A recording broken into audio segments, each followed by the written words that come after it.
আসসালামু আলাইকুম, আশা করছি সকলে ভালো আছেন। আজকে আমি আপনাদের এই টিভিটার কাজ দেখাতে চাচ্ছি। টিভিটি আমার কাছে পাঠিয়েছে শ্যামল ভাই চাঁপাইনবাবগঞ্জ থেকে। তিনি আমাকে এই টিভিটি রেডেক্স কুরিয়ার সার্ভিসের মাধ্যমে পাঠিয়েছে। আমরা প্রথমত টিভিটি আনবক্সিং করে দেখে নেব টিভিটিতে কীরকম সমস্যা, তারপর আমরা টিভিটির সমস্যার সমাধানের জন্য কী কাজ করতে হবে সেই বিষয়টি দেখে নেব। চলুন আজকে ভিডিওতে সম্পূর্ণ বিষয়টি আমরা দেখে নিই।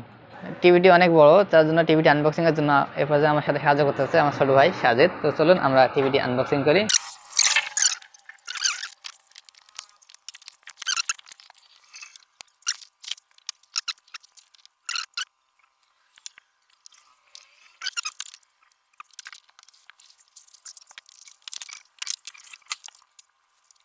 টিভিটি আমাদের আনবক্সিং করা হয়ে গেছে।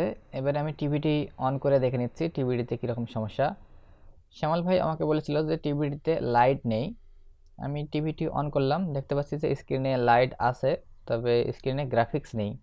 এটি সোনি নামের একটি এলইডি টিভি, সম্ভবত এটির প্যানেলে সমস্যা। চলুন আমরা ভিডিওর বাকি অংশে দেখে নেই এই 39 ইঞ্চি প্যানেলটি কী করে রিপেয়ার করা যাচ্ছে সেই সম্পর্কে ভিডিওতে বিস্তারিত। টিভিটির স্ক্রুগুলো খুলে ব্যাকপার্টটি আমি আলাদা করে নিচ্ছি।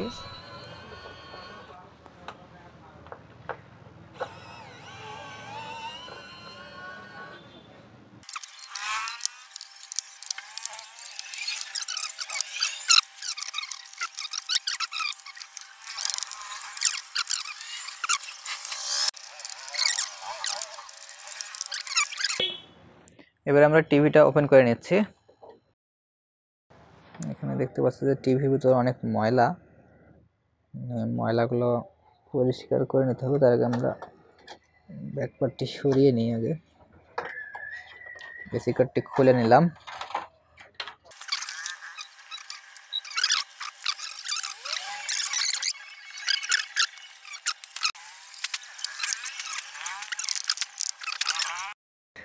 আমরা টিভিটির ব্যাকপার্টটি খুলে নিলাম এবং টিভিটি আমি ধুলা ময়লা পরিষ্কার করে নিলাম, পাওয়ার বাটনটি আমি সংযুক্ত করে নিলাম। তো এবার আমরা দেখব টিভিটিতে ভোল্টেজ মেপে কোথায় কীরকম সমস্যা।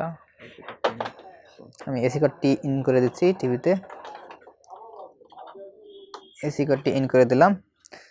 এবারে আমরা টিভির টিকন বোর্ডের অবস্থাটি কী সেটা আমরা দেখব। নিচের স্ক্রুগুলো আমি খুলে নিচ্ছি, টিকন বোর্ডটি খুলে নেব, যার জন্য আসলে নিচের স্ক্রুগুলো আমাদের খুলে নিতে হবে। এবারে টিকন বোর্ডের উপরে দেওয়া প্লেটটি আমি খুলে নিলাম, সাইডে রাখলাম। আমরা দেখতে পাচ্ছি এটা, যদি আমি টিকন বোর্ডটি আপনাদের দেখাই, এখানে একটি কলি দেওয়া আছে। এই টিকন বোর্ডটি দুই ভাগে বিভক্ত। এর আগের ভিডিওতে আমি এইরকমই একটি 39 ইঞ্চি টিভি আপনাদের দেখিয়েছিলাম, যেটাতে কিন্তু ডিসি টু ডিসি আইসি সমস্যা ছিল। এটা এখনও ইনটেক, কারণ এই জায়গাটি এখনও খোলা পড়েনি। দেখাতে চাচ্ছি এই দিকটা, তবে এটির সিরিয়াল নাম্বার এবং কোড নাম্বার সেটির সঙ্গে কোনো ম্যাচ না, এটি আলাদা এবং এটির প্যানেলটি আলাদা। তো আমরা এটি খুলে দেখব আসলে এখানে কি ডিসি টু ডিসি আইসি ব্যবহার করা হয়েছে এবং সমস্যাটি কোথা থেকে হচ্ছে। এটা খুলে নিচ্ছি। টিকন বোর্ডের উপরে দেয়া একটি পেপার,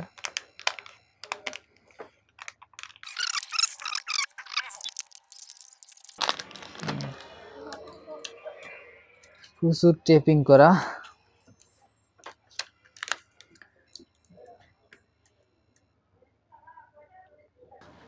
এবারে আমরা টিভিটির ভোল্টেজগুলো মাপবো ডিসি টু ডিসি আইসি। তার আগে আমি আপনাদের দেখাই যে এখানে যে ডিসি টু ডিসি আইসি ব্যবহার করা হয়েছে, এখানে কাছ থেকে দেখো, এখানে একটি ডিসি টু ডিসি আইসি এবং এর পাশে আরও একটি আইসি আছে। এই দুইটা আইসি মিলে আসলে ডিসি টু ডিসি আইসি কাজগুলো হয়েছে। এই আইসি থেকে মূলত ভিজিএইচ ভোল্টেজটা বের হয়েছে। এখানে আমরা পাচ্ছি ভিজিএইচ পয়েন্ট, কাছ থেকে বোঝা যাচ্ছে ভিজিএইচ পয়েন্ট, এবং এর পাশে আমরা এই আইসি থেকে এখান থেকে যে বের হয়েছে আর কি, এখান থেকে ভিজিএল পয়েন্ট এবং হচ্ছে এখানে আমরা পাচ্ছি এভিডিডি পয়েন্ট, এভিডিডি এবং এভিডিডি 1 এখানে, আর শুধু এভিডিডি এখানে আমরা পাচ্ছি ভিজিএল এবং এভিডিডি পয়েন্ট। এইটা নিয়ন্ত্রণ হয়েছে এআইসি থেকে। আর এখানে টিকন কন্ট্রোলার হিসাবে ব্যবহার করা হয়েছে এআইসিটি। এআইসিটি মডেল নাম্বার হচ্ছে AUO 11311 এবং এআইসিটি মডেল নাম্বার হচ্ছে AUO T390XVNO1.0। -16। আর এই আইসিটি মডেল নাম্বার হচ্ছে AUO M106-11। আর এটি হচ্ছে আমাদের গামা সেকশন, এখানে থেকে ভিকম ভোল্টেজটি বের হয়েছে এবং গামা সেকশনের ভোল্টেজগুলো বের হয়েছে। এই হচ্ছে টিকন বোর্ডের কার্যপদ্ধতি। এবার আমরা ভোল্টেজটা মেপে দেখব। তো এবার আমরা ভোল্টেজগুলো মেপে দেখব, এর জন্য আমি এসি কার্ডটি প্লাগে ইন করতেছি। পাওয়ার বাটনটি চাপ দিলাম, পাওয়ার বাটনটি চাপ দিলাম, পাওয়ার ইন্ডিকেটরটি পাওয়ার অন হয়েছে বোঝাচ্ছে এবং আমরা এলসিডি ব্যাকলাইট দেখতে পাচ্ছি, যদিও বা ক্যামেরায় হয়তো বা দেখা যাচ্ছে না। তো টিভিটা অন হয়ে গেছে। সেক্ষেত্রে যদি আমরা এখন ভিজিএইচ ভোল্টেজ মাপি, আমরা ভিজিএইচ ভোল্টেজ পাচ্ছি 0 ভোল্ট এবং এভিডিডি পয়েন্ট পাচ্ছি 0, ভিজিএল ভোল্টেজ 0, আমরা 0 ভোল্টেজ পাচ্ছি। আমি যেহেতু সরাসরি ডিসি টু ডিসিআইসিতে ভোল্টেজ মাপতেছি, আমাদের সাপ্লাই ভোল্টেজ সমস্যা থাকতে পারে। আমরা সাপ্লাই ভোল্টেজ আমরা দেখে নেব প্রথমত। হ্যাঁ, আমরা দেখতে পাচ্ছি যে আমাদের টিকন বোর্ডের সাপ্লাই ভোল্টেজ নেই, অর্থাৎ এই সমস্যাটি মাদারবোর্ড থেকেও থাকতে পারে। তো মাদারবোর্ডে আমি আসলে ভিজিএইচ ভোল্টেজটা পাওয়ার সাপ্লাই অর্থাৎ টিকন বোর্ডের পাওয়ার সাপ্লাই হিসেবে যে ভোল্টেজ সেটি মাদারবোর্ডে দেখব। এখানে এলভিডিএস কেবলে আমি মাপতেছি। আমাদের এখানে ভোল্টেজ দেখাচ্ছে, দেখুন যদি দেখাই, এখানে হচ্ছে 11 ভোল্ট এলভিডিএস কেবলে আমি এখানে ভোল্টেজ পাচ্ছি। তো এই মাথায় ভোল্টেজ এখন এই অবস্থায় আমরা পাচ্ছি ভোল্টেজ। তো এক্ষেত্রে দেখি আমাদের ভিজিএইচ ভোল্টেজটি পাই কিনা। হ্যাঁ, আমরা ভিজিএইচ ভোল্টেজ এবং এভিডিডি ভোল্টেজ, ভিজিএল সবগুলো ভোল্টেজে পাচ্ছি। মূলত এখানে সমস্যা হচ্ছে যে দেখি এখানে দেখাও, আমাদের সম্ভবত সমস্যাটি হচ্ছে এলভিডিএস কেবলের কানেকশনে, এলভিডিএস কেবলের এই কানেকশনে হয়তো বা সমস্যাটি হচ্ছে। তো আমি টিভিটা অফ করে এই কানেকশনটা আমি একটু ভালোভাবে চেষ্টা করব। এটা আসলে খুবই লুজ অবস্থায় আছে, তো এটা একটু টাইট করে দিয়ে আমরা দেখি কি অবস্থা পাই। টাইট হচ্ছে না, তো একটু লুজ অবস্থা। এখন মূলত অনেকটা টাইট আছে। তো আমরা এখন দেখব যে আমরা ভোল্টেজগুলো পাচ্ছি কিনা এবং আমাদের ডিসপ্লে অবস্থাও দেখে নেব। টিভিটা অন করতেছি আবারও। এবারে এলভিডিএস কেবলটি কিন্তু দেখতেছি অনেক শক্তপোক্ত অবস্থায় আছে এবং আমি ভোল্টেজগুলো মাপে দেখে নিই। আমরা ভিজিএইচ পয়েন্টে ভিজিএইচ ভোল্টেজ পাচ্ছি 29.8 volt, AVDD point 15.29 volt, VGL voltage -9 volt. এখন আমরা সবগুলো ভোল্টেজগুলোই পাচ্ছি এবং এখানে যে একটা পয়েন্ট আছে এটি হচ্ছে ভিকম পয়েন্ট, এটিতে আমরা ভোল্টেজ পাচ্ছি এটিতে আমরা ভোল্টেজ পাচ্ছি 6 ভোল্ট ভিকম ভোল্টেজ।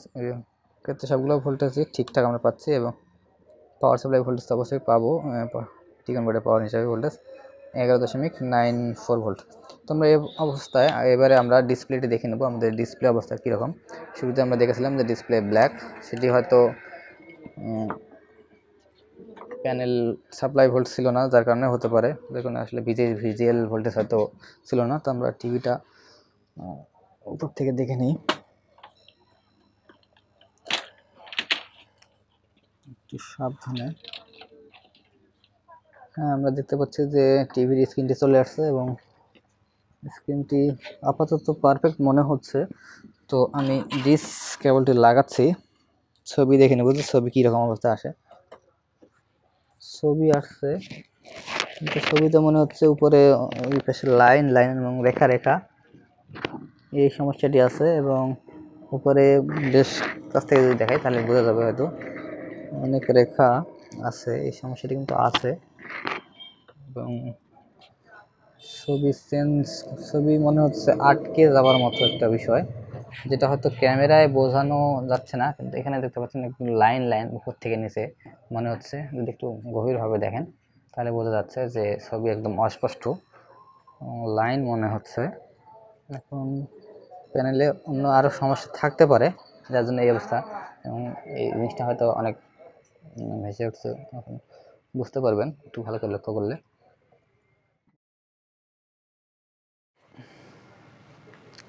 এবার আমি চ্যানেল চেঞ্জ করে দেখে নেব আসলে এর সমস্যাটি কেমন দেখুন, স্ক্রিনটা কিন্তু এই অবস্থা পাচ্ছি আমরা, আটকে এরকম ভাব কিছু বোঝা যাচ্ছে এবং লাইন আছে। তো আমরা এই সমস্যাটি দেখব যে এই সমস্যাটি কোথা থেকে হচ্ছে এবং এই সমস্যাটি রিপেয়ার করার চেষ্টা করব, কারণ এটি রিপেয়ার না করলে আসলে টিভিটা দেখে অতটা ভালো লাগবে না। তো আমরা এটা দেখব।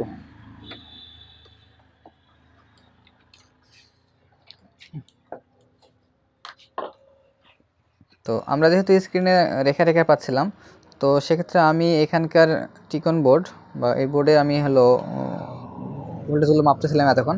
তো আমরা এখানে পাচ্ছি হচ্ছে, আমি যেটা বলি যে এই সমস্যার ক্ষেত্রে বেশিরভাগ সময় আসলে দায়ী থাকে সিকেভি এবং থাকে হচ্ছে অড এবং ইভেন ভোল্টেজ। তো এখানকার অড এবং ইভেন ভোল্টেজের পয়েন্ট হচ্ছে, আমি যদি আপনাদেরকে দেখাই, সেটা হচ্ছে এখানে দুইটি রেজিস্টার আছে অড এবং ইভেন ভোল্টেজ। আমি আপনাদের এই ভোল্টেজটা একটু মেপে দেখাচ্ছি। তো আপনাদের কাছে যেন এরকম কাজ আসলে আপনারাও যেন করতে পারেন, তার জন্য আসলে এইটা আমি সরাসরি দেখানোর চেষ্টা করতেছি। যদিও বা এই ভোল্টেজটা আমি মেপেছি এর আগে। আমি টিভিটাকে অন করলাম। আমার এখানে প্রচুর সাউন্ড হয়, যার জন্য আসলে ভিডিও করতে সমস্যা হয়।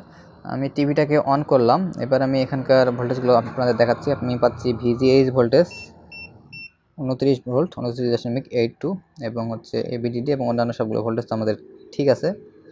কিন্তু আমি যদি এখানে দেখাই আপনাদের, এটা হচ্ছে আমাদের অড ভোল্ট বা ইভেন ভোল্ট।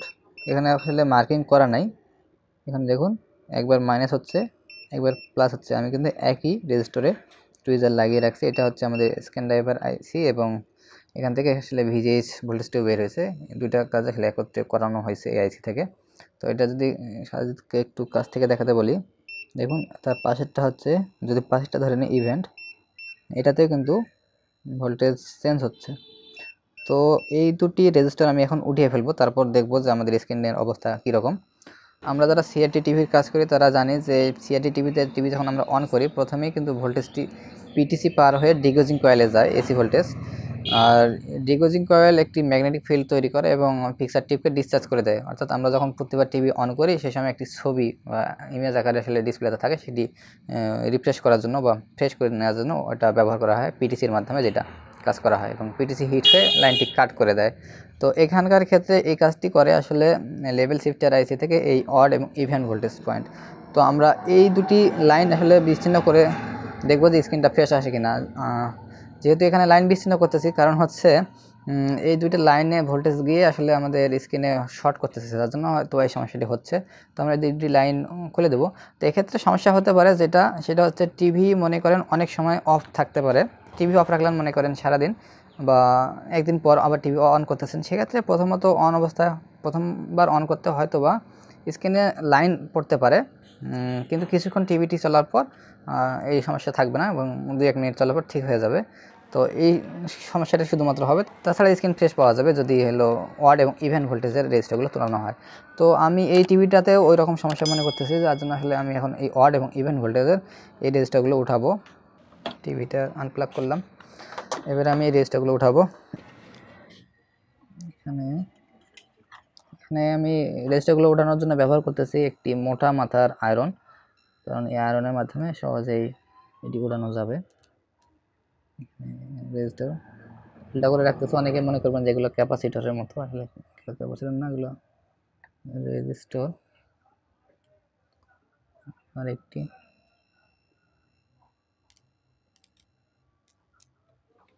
দেখতে পাচ্ছেন টুইজারের মাথায় রেজিস্টার, এই দুইটা রেজিস্টার আমি উঠালাম। আপনাদের আমি ইমেজে দেখানোর চেষ্টা করতেছি। দেখুন এই দুইটা রেজিস্টার ওখানে ছিল, আর রেজিস্টার দুটি এখন বর্তমানে আমার আঙুলে। তো এই রেজিস্টার দুটি তোলার পর আমরা এখন দেখে নেব। এই দুটি অবশ্যই ফিউজেবল টাইপ রেজিস্টার এবং এই রেজিস্টারগুলোর উপরে 000 কোড নাম্বার ছিল, আমি দেখেছি। তো আমরা এখন এই রেজিস্টারগুলো যদি আমাদের প্রয়োজন হয়, এক্ষেত্রে এখানে জাম্পার করে দিলেও হবে, যদি কখনো আবার প্রয়োজন হয় বা হারিয়ে যায়, কারণ এগুলো ফিউজেবল টাইপ রেজিস্টার। অনেকে এই বিষয়গুলো বুঝতে পারেন না। তো আমি এখন টিভিটাতে লাইন দিচ্ছি, এসি কোড টিপ লাগে ইন করলাম, পাওয়ার বাটনটি আমি চাপ দিচ্ছি, টিভিটার সামনে থেকে দেখানোর জন্য বলবো। কাজের সময় অনেক কিছু, হ্যাঁ আমরা স্ক্রিনটা একদম ফ্রেশ পাচ্ছি। এর আগে কিন্তু স্ক্রিনটা আসলে দেখতে কেমন যেন একটু ঘোলা ঘোলা লাগছিল, আর রেখাগুলো আমি চোখে স্পষ্ট বোঝা যাচ্ছিল, এবং উপরে একটি লাইন দেখতে পাচ্ছি। আমি অবশ্যই আপনাদের ডিশ লাগিয়ে দেখাবো। ডিশ লাগাচ্ছি, আগের ইমেজ এবং এখনকার ইমেজ হয়তো বা ক্যামেরাতে এই বিষয়গুলো আসলে আসে না, তারপরেও আপনাদের দেখানোর চেষ্টা করতেছি। দেখুন এখানে শুধুমাত্র এই লাইনগুলো দেখা যাচ্ছে এবং স্ক্রিনটা ফ্রেশ পাওয়া যাচ্ছে। আমি যদি চ্যানেল চেঞ্জ করি,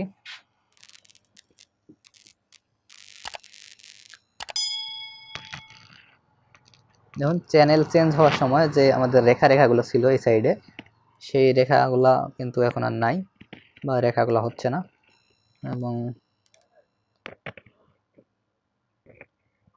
আমরা একদম ফ্রেশ পিকচার পাচ্ছি। আমি যদি টিভিটা অফ করে দেখাই, টিভিটা অফ করে আমি আবার টিভিটাকে অন করে আপনাদের দেখাচ্ছি।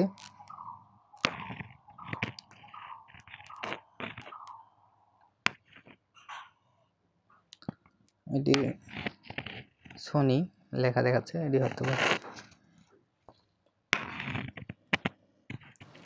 তো এখন স্ক্রিন কিন্তু একদম ফুলি ফ্রেশ আসতেছে, শুধু এখানে কয়েকটি লাইন থাকতে পারে, এখানে দাগ, স্ক্রিনটি ব্ল্যাক অবস্থায় আসছে। এখানে যদি লক্ষ্য করেন যে কয়েকটি লাইন বোঝা যাচ্ছে, কিন্তু এইটা থাকবে, এটা যাবে না। আর এটার কারণে ডিসপ্লেতে দেখতে তেমন কোনো প্রবলেম নাই, কিন্তু এখন ডিসপ্লেতে ছবিটা স্পষ্ট দেখা যাচ্ছে এবং আটকাচ্ছে না, এবং যে লাইন বা রেখা রেখা মনে হচ্ছিল সেটিও নেই। তো আজকে আপনাদের এই কাজটি দেখানোর চেষ্টা করলাম। আজকের এই ভিডিওটি যদি আপনাদের ভালো লাগে, ভিডিওটিতে লাইক করবেন, এবং আগামীতে এরকম ভিডিও দেখতে চাইলে চ্যানেলটি অবশ্যই সাবস্ক্রাইব করে রাখবেন। দেখা হবে আপনাদের সামনে আগামী ভিডিওতে, ততক্ষণ পর্যন্ত সকলে ভালো থাকবেন, সুস্থ থাকবেন। ভিডিওটি দেখার জন্য সকলকে অসংখ্য ধন্যবাদ। আল্লাহ হাফেজ।